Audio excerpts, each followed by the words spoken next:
नमस्कार, आप देख रहे हैं टीवी 24 और मैं हूं आपके साथ अनन्या मिश्रा। वक्त हो गया है यूपी बुलेटिन का। इंटौजा क्षेत्र के गांवों में गोमती नदी का जलस्तर कम होने का नाम नहीं ले रहा है। दरअसल आपको बता दें कि ग्रामीणों को प्रशासन की ओर से कोई भी मदद नहीं मिल रहा है। ग्रामीणों को मवेशियों के लिए 4 से 5 फीट गहरे पानी में जाकर चारा लाना पड़ रहा है। स्कूली बच्चों और बाहर काम करने वाले लोगों को भी पानी से होकर आवागमन करना पड़ रहा है। लासा गांव निवासी देवी ने बताया कि उनका गांव गोमती नदी से महज 200 मीटर की दूरी पर बसा हुआ है। सबसे पहले गोमती नदी का पानी गांव को चारों तरफ से घेर लेता है। पूरा गांव एक टापू बन जाता है। शौचालय से लेकर रास्ते तक सब जगह पानी है। लासा गांव में 15 ग्रामीणों के घरों और मवेशियों के भूसा घरों में पानी भरा हुआ है। आधा दर्जन से अधिक बाढ़ग्रस्त गांवों में ग्रामीणों का मुख्य व्यवसाय पशुपालन है। दूध का उत्पादन के लिए ग्रामीण भैंसों को पालते हैं। पालतू मवेशियों के बांधने के बाद भी जगह नहीं बची है। बाढ़ प्रभावित गांव सुल्तानपुर, बहादुरपुर, लासा, इकड़रिया खुर्द, इकड़रिया कला, हरदा, दुघरा, जमखनवा में महिलाओं को सबसे अधिक परेशानी हो रही है। गांव में अभी तक कोई स्वास्थ्य की टीम भी नहीं भेजी गई है। सपा अध्यक्ष अखिलेश यादव ने मुंबई प्रवास में दौरा किया। दौरे के दौरान पार्टी कार्यकर्ताओं से भी उन्होंने मुलाकात की। उन्होंने कहा कि महाराष्ट्र का विधानसभा चुनाव इंडिया गठबंधन के तले लड़ना उनकी सर्वोच्च प्राथमिकता है। अगर बात नहीं बनी तो अकेले ही हम चुनाव लड़ेंगे। उन्होंने राज्य में संगठन मजबूत बनाने पर जोर दिया है। सपा अध्यक्ष अखिलेश यादव ने बीते दिन शनिवार को मुंबई में पार्टी पदाधिकारियों और कार्यकर्ताओं के साथ संवाद किया है। उन्होंने स्पष्ट कह दिया है कि अगर मध्य प्रदेश के विधानसभा चुनाव की तरह मुंबई में भी सपा को नजरअंदाज किया गया तो सपा अकेले ही चुनाव लड़ेगी। यहां बता दें कि सपा ने महाराष्ट्र में 12 विधानसभा सीटें मांगी हैं।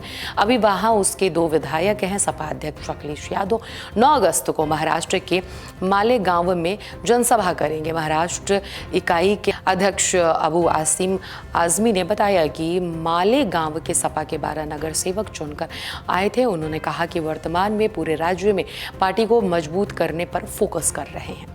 एडीजी ट्रैफिक के सत्यानारायण ने पुलिस लाइन में 22 जुलाई को शुरू होने वाली कांवड़ यात्रा के मद्देनजर यातायात स्वास्थ्य की तैयारियों की समीक्षा की है। इस दौरान कहा कि दिल्ली मेरठ एक्सप्रेसवे बंद नहीं किया जाएगा। एक्सप्रेसवे पर कांवड़ियों के प्रवेश को रोककर उन्हें गंग नहर, चौधरी चरण सिंह, कांवड़ पटरी मार्ग से निकाले जाएंगे। कांवड़ यात्रा की निगरानी शासन स्तर से होगी।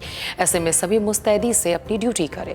बैठक में शामिल मेरठ, मुजफ्फरनगर, गाजियाबाद, गौतम बुद्ध नगर और उत्तराखंड अधिकारियों के साथ तैयारियों की जानकारी लेकर निर्देश दिए। एडीजी ने दिल्ली मेरठ के बीच चलने वाली भारी वाहनों के रूट डाइवर्ज की समीक्षा की। कहा कि 22 जुलाई से भारी वाहनों और यात्रियों बसों के लिए पुलिस की तरफ से रूट डाइवर्ट किया जाएगा।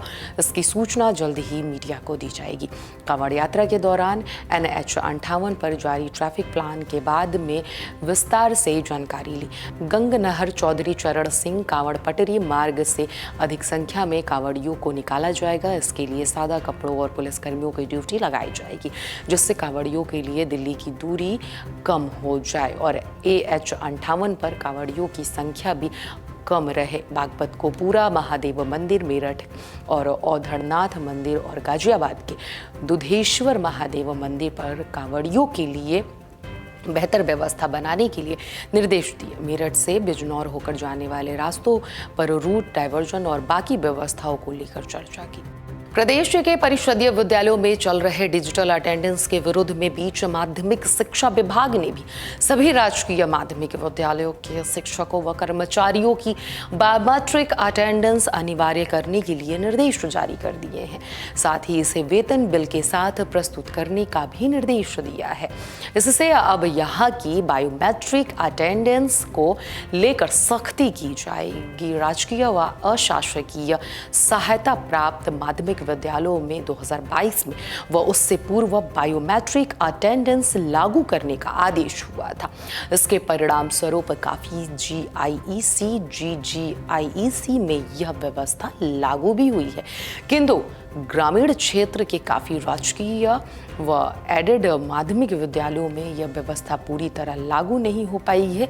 इसे देखते हुए माध्यमिक शिक्षा निदेशक डॉक्टर महेंद्र देव ने प्रदेश के सभी 2389 से अधिक राजकीय माध्यमिक विद्यालयों में भी इसे प्रभावी बनाने के निर्देश दिए हैं। उन्होंने सभी DIOS को पत्र भेजकर कहा कि पूर्व में इसे लेकर निर्देश दिए गए थे। सभी राजकीय माध्यमिक विद्यालयों में शिक्षकों व कर्मचारियों की बायोमेट्रिक अटेंडेंस अनिवार्य की जाती है। इस आवश्यक कार्रवाई को सुनिश्चित की जाए। साथ ही प्रधानाध्यापक अनिवार्य रूप से शिक्षकों कर्मचारियों के हर महीने के वेतन बिल के साथ बायोमेट्रिक अटेंडेंस भी भेजेंगे। उसी के आधार पर वेतन बिल पास करने की कार्यवाही की जाएगी। वहीं राजकीय माध्यमिक शिक्षक संघ के प्रांतीय अध्यक्ष रामेश्वर प्रसाद पांडे ने इस निर्णय का स्वागत करते हुए कहा कि पहले सभी विभागीय अधिकारियों ने कार्यालयों, प्रधानाचार्य, उप प्रधानाचार्य की भी बायोमेट्रिक अटेंडेंस लगवाई जाए, क्योंकि अधिकारी कार्यालयों में मिलते नहीं हैं, उनके कनिष्ठ और पटल सहायक भी। ऐसे में अगर पहले यहाँ बायोमेट्रिक अटेंडेंस को लेकर सख्ती नहीं की गई तो राजकीय विद्यालय के शिक्षक भी इस आदेश का विरोध करेंगे।